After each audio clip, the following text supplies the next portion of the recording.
नमस्कार, मैं हूं संजय शर्मा। आप देख रहे हैं 4 PM न्यूज नेटवर्क। 2024 के लिए मोदी जी ने प्लान बहुत अच्छा बनाया। भारतीय जनता पार्टी ने बड़ी मेहनत करी कि इस प्लान की रूपरेखा दिया जाए, बनाया जाए। प्लान लीक हुआ और कांग्रेस ने, इंडिया गठबंधन ने समझ लिया कि भारतीय जनता पार्टी क्या गेम खेलना चाह रही है। मेरे पास दिल्ली से एक बहुत सीनियर जर्नलिस्ट जो भारतीय जनता पार्टी को पिछले 15 सालों से देखते हैं, संघ में जिनके बहुत अच्छे रिश्ते हैं, उन्होंने मुझे इस प्लान के बारे में बताया, जो मैं आज आपसे जिक्र करूंगा। आगे इस वीडियो में बात करूंगा कि किस तरह का प्लान है, क्या रणनीति है और क्या चलना चाहती है भाजपा। देखिए, एक तो ये बात तय समझ लीजिए कि जितना गोदी मीडिया के चैनलों में दिन रात राम मंदिर राम मंदिर राम मंदिर दिखाया जा रहा है, वो इस बात का जीता जागता प्रमाण है कि साहब अंदर से डरे हुए हैं। साहेब के पास कोई ऐसी योजना नहीं है जिसकी इतनी बड़ी ब्रांडिंग करके वो 2024 की पिच तैयार कर सके। हकीकत यह है कि 2024 में साहब और भारतीय जनता पार्टी डर रही है कि 2014 के चुनावी मुद्दे घूम घूम के निकाले जा रहे हैं, घूम घूम के वायरल किए जा रहे हैं और बताया जा रहा है कि भारतीय जनता पार्टी एक्चुअल में अब मंदिर के भरोसे, भगवान राम के भरोसे ही चुनाव जीतना चाहती है। हकीकत में आपके विकास के लिए उसके पास कोई मुद्दा नहीं बचा है और भारतीय जनता पार्टी को डर सता रहा है। भाजपा को डर यह सता रहा है कि गोदी मीडिया भरी चिल्लाए दिन रात राम मंदिर राम मंदिर राम मंदिर, लेकिन जब हकीकत में लोगों को अपनी जिंदगी से वास्ता पड़ रहा है, अगर ये बात इंडिया गठबंधन समझाने में कामयाब हो गया कि महंगाई ने तबाह कर दिया है, खुदरा बाजार के रेट लगातार रिकॉर्ड तोड़ रहे हैं, जो अब रेट आए हैं उन्होंने आदमी को बता दिया है कि उसकी जिंदगी में आने वाले दिन कितने कष्टदायक हो चुके हैं। फिर मुझे याद आता है इंडिया शाइनिंग। अटल बिहारी वाजपेयी की सरकार थी, इसी तरह चैनल दिन भर इंडिया शाइन कर रहा है, इंडिया चमक रहा है, विदेशों में इंडिया की गूंज हो रही है और अटल बिहारी वाजपेयी को भी गलतफहमी हो गई कि वाकई में इंडिया शाइन कर रहा है। चुनाव हुआ और भारतीय जनता पार्टी धड़ाम से नीचे आ गई। 2024 के चुनाव से पहले जो संघ ने रिपोर्ट दी है, जो भारतीय जनता पार्टी की इंटेलिजेंस ने रिपोर्ट दी है, उस रिपोर्ट ने बता दिया है कि राम मंदिर का मुद्दा टीवी चैनलों पर तो बहुत चल रहा है। गांव गांव में चावल तो बंटवा दीजिए, गांव गांव में निमंत्रण पत्र तो भिजवा दीजिए, लेकिन लोगों को मुंह पे कहा जा रहा है निमंत्रण पत्र तो ठीक है, राम तो हमारे दिल में है, लेकिन घर में जो खाली सिलेंडर रखा है इसका क्या करें। मेरी टीम गई, कई गांव में गई, लोग बता रहे हैं, परेशान है लोग, मुंह पे सुना दे रहे हैं कि आपने राम का कॉपीराइट नहीं ले रखा है। और मीडिया को ये साहब ने निर्देश दिया है कि दिन भर राम मंदिर चलाओ। इसके अलावा मीडिया को कुछ और निर्देश आए हैं। गोदी मीडिया को निर्देश आए हैं कि झूठी खबरें भी चलाओ, विपक्ष को बदनाम करो, किसी भी तरह रणनीति बनाओ कि विपक्ष के लिए यह कहा जाए कि यह राम विरोधी है। दिन भर टीवी चैनल पर चलाओ कि हमने इस नेता को निमंत्रण भेजा, इस नेता को निमंत्रण भेजा, ये निमंत्रण लिपा के नहीं आया। फैजाबाद के पूर्व विधायक हैं पवन पांडे, अयोध्या के पूर्व विधायक हैं पवन पांडे, अयोध्या से आते हैं, उसी जगह से आते हैं। आज उन्होंने गोदी मीडिया की वो धुलाई करी है कि गोदी मीडिया अपनी पीठ कई दिनों तक सहलाएगी। उन्होंने फेसबुक पर आके बता दिया कि गोदी मीडिया का खेल क्या है, किस तरह नेताओं को बदनाम किया जा रहा है, और इतना कस के तमाचा तो शायद बहुत कम नेता मारते हैं। जरा सुनिए पवन पांडे क्या रहे हैं। कल से कुछ समाचार चैनलों पर यह समाचार चलाया जा रहा है कि समाजवादी पार्टी के राष्ट्रीय अध्यक्ष, पूर्व मुख्यमंत्री उत्तर प्रदेश सरकार को अयोध्या प्राण प्रतिष्ठा का निमंत्रण दिया गया और उन्होंने ठुकरा दिया। मैं उन चैनल के लोगों से कहना चाहता हूं कि आप पत्रकारिता छोड़कर जो चमचागिरी कर रहे हैं, कृपया इसे बंद करिए। अगर आपके पास इस बात का प्रमाण है कि अखिलेश यादव जी को निमंत्रण दिया गया, तो साक्ष्य के साथ अपने चैनल पर उसको प्रस्तुत करिए। अगर कोरियर से भेजा गया तो उस कोरियर की रसीद, जो उनके घर पर रसीद, या तो उनके घर पर निमंत्रण स्वीकार किया गया और रसीद जहां से भेजा गया, उसे अपने चैनल पर दिखाइए। आप पत्रकारिता को छोड़कर जो एक गलत प्रचार प्रसार करने की परंपरा चला रहे हैं, इसको बंद करिए। आप पत्रकार हैं तो पत्रकारिता की तरह करिए। किसी के बारे में गलत प्रचार करना, दुष्प्रचार करना ये बंद कर दीजिए। और मैं समझ नहीं पा रहा हूं, प्राण प्रतिष्ठा भगवान श्री राम तो सबके हैं, मर्यादा पुरुषोत्तम राम तो कणकण में है। हम समझ नहीं पा रहे हैं कि पत्रकार बंधुओं आपको इतना दर्द क्यों है? कौन दर्शन करेगा, कौन दर्शन नहीं करेगा, सबसे ज्यादा आपके पेट में दर्द हो रहा है। आप लोग तो ऐसा प्रचार कर रहे हैं जैसे लगता है कि 22 जनवरी के बाद प्रभु श्री राम मंदिर में रहेंगे ही नहीं, प्रभु श्री राम मंदिर छोड़कर कहीं और चले जाएंगे। क्या 22 जनवरी के बाद कोई अगर दर्शन करने जाएगा, पूजन करने जाएगा, तो प्रभु श्री राम, मर्यादा पुरुषोत्तम श्री राम मंदिर में नहीं मिलेंगे? कृपया अपने इस जो गोदी मीडिया की जो परंपरा है, इसको बंद करिए। गलत प्रचार प्रसार करना बंद करिए। अपने पत्रकारिता धर्म को निभाइए, वरना आने वाली नस्लें बताएंगी कि आप पत्रकार नहीं थे, आप केवल दिन भर चाटुकारिता करते थे। धन्यवाद। सुना आपने पवन पांडे ने क्या कहा। हकीकत है, ये लोग मीडिया को करोड़ों रुपए दिया जा रहा है। आरटीआई में पूछ लीजिए, आप उत्तर प्रदेश के सूचना विभाग से पूछ लीजिए कि किस टीवी चैनल और किस अखबार वाले को कितना रुपए दिया गया, आपको नहीं बताया जाएगा। क्योंकि बता दिया तो आपको समझ आ जाएगा, ये तो सैकड़ों करोड़ रुपए लेकर रामधुन बजाएंगे। ये हेडलाइन चलाएंगे कि जो रामलला को लेकर आए हम उनको लेकर आएंगे। ये उस पर भी सवाल नहीं करेंगे कि मोदी जी बड़े और भगवान राम छोटे हैं। ये सच सामने नहीं लाएंगे। तो अब पवन पांडे जैसे लोग सोशल मीडिया का सहारा लेके सच सामने ला रहे हैं। अयोध्या में सब कुछ ठीक नहीं लग रहा है। एक बहुत कंट्रोवर्शियल आदमी है चंपत राय, बेहद विवादास्पद आदमी है चंपत राय।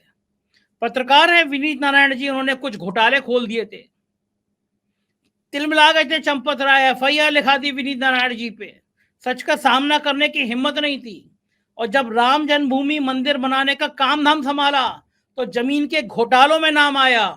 मैं लंबी विस्तार से चर्चा एक या दो दिन में बताऊंगा कि जमीन के मंदिर, राम मंदिर की जमीन के घोटालों में कौन कौन शामिल थे और किन किन का क्या हश्र हुआ। एक बड़ा नाम था अयोध्या के मेयर का। मेयर साहब अयोध्या में पूरी अयोध्या को लूटने में, बेचने में उनका नाम सुर्खियों में आया। बेहद बदनाम हुए, बेहद चर्चित हुए। साफ समझ में आया कि मेयर साहब और उनके भतीजे ने मंदिर की जमीन में भी दलाली खाने में कसर नहीं छोड़ी। अब मेयर साहब को भी राम मंदिर के निमंत्रण का कार्ड भेजा गया। क्षमा कीजिएगा, पूर्व मेयर हो चुके। इस बार भाजपा उनको टिकट देने की हिम्मत नहीं जुटा पाई। ये कार्ड आप देख रहे हैं, ये कार्ड मेयर साहब को भेजा गया है। अब मुझे बताइए, जो मंदिर की जमीन में दलाली खा रहे हैं, जो अयोध्या की जमीनें बेचने में दलाली खा रहे हैं, जो भगवान के राम की नगरी लूटने में लगे हैं, वो भी, उनको भी भगवान राम की प्राण प्रतिष्ठा का निमंत्रण कार्ड भेजा जा रहा है। इन्हीं चंपत राय जी का एक बयान वायरल हो रहा है, जरा सुनिए क्या कह रहे हैं वो कि ये अयोध्या है, यहाँ सोने के चांदी के रखोगे तो लोग गला काट के चले जाएंगे पुजारी की, मैं तो यहाँ कभी नहीं रहूं। बताइए आप, जो व्यक्ति राम जन्मभूमि मंदिर का सर्वे सर्वा बना हुआ है, वो अयोध्या के लिए कह रहा है कि यहाँ तो लोग गला काट के चले जाएंगे। डूम मरिए चंपत राय जी, आपकी जबान से ये शब्द कैसे निकले कि ये अयोध्या है, यहाँ लोग गला काट के निकल जाएंगे। वो भगवान राम की पावन नगरी, जिसके कण कण में भगवान राम है, उस भगवान राम के लिए आप, उस भगवान राम की नगरी के लिए चंपत राय कह रहे हैं यहाँ लोग गला काट कर चले जाएंगे। जरा सुनिए इन महान हस्ती का ये महान बयान। बिल्कुल सही। क्यों दे रही है 1000 गुलाब के फूल चांदी श्रद्धा है, श्रद्धा काय की श्रद्धा, मैं क्या करूँ श्रद्धा करूँ। चांदी के फूल हैं 1000 जी। तो मैं क्या बेचूं? नहीं। फिर क्या करूँ? आप ही सोच के बताओ। ईश्वर प्रेरणा से कहीं ना कहीं उसको भी स्थान मिलेगा। क्या मिलेगा? सर अयोध्या धाम में आ गया, हम लोग धन्य हो गए। बस ये तो हम लोगों ने मनाया। अयोध्या में गर्दन काट कर पैसा ले लेते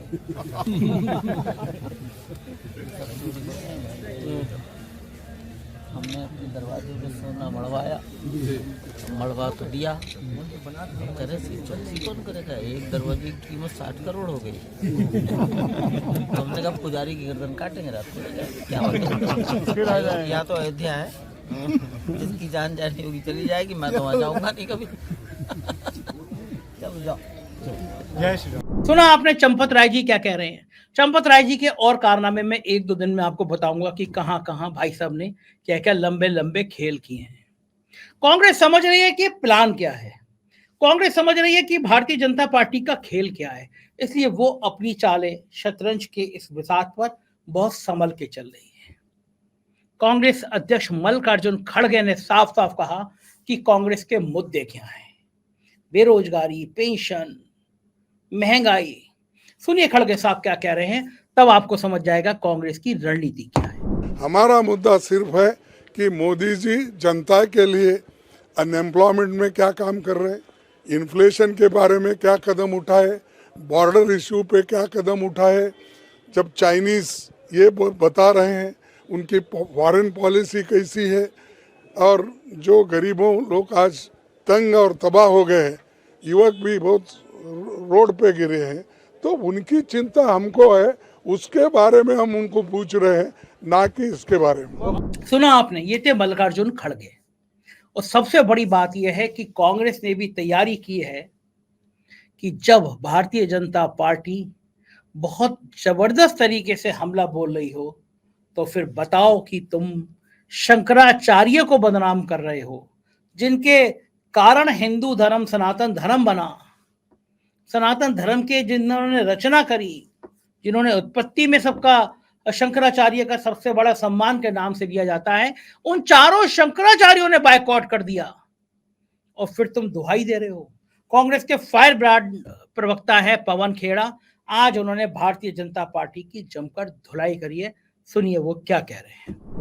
भाई आप पूरा एक संघ, पूरा एक संगठन अपने आप को मेरे धर्म का ठेकेदार बनाकर बैठा हो और विधि विधान में उनका विश्वास न हो, पूरी की पूरी इनकी आईटी सेल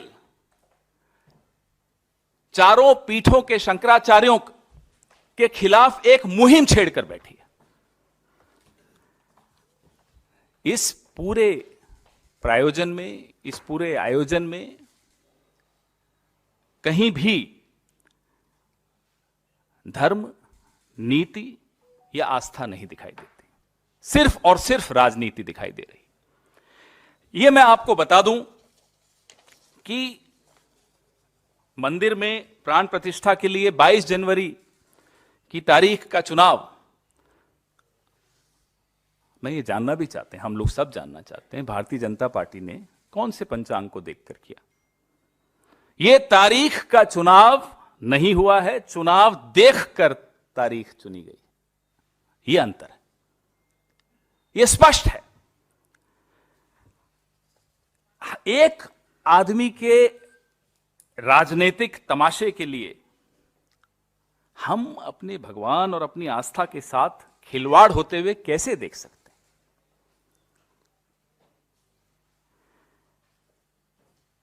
मंदिर में निर्माण का काम विधिवत पूरा हो, करोड़ों भक्तों की जिसमें आस्था और विश्वास जुड़ा हुआ हो, उसमें कोई सरकारी दखलंदाजी, कोई राजनीतिक दखलंदाजी मुझे नहीं लगता कि कोई भी भक्त बर्दाश्त करेगा। सुना आपने पवन खेड़ा क्या कह रहे हैं।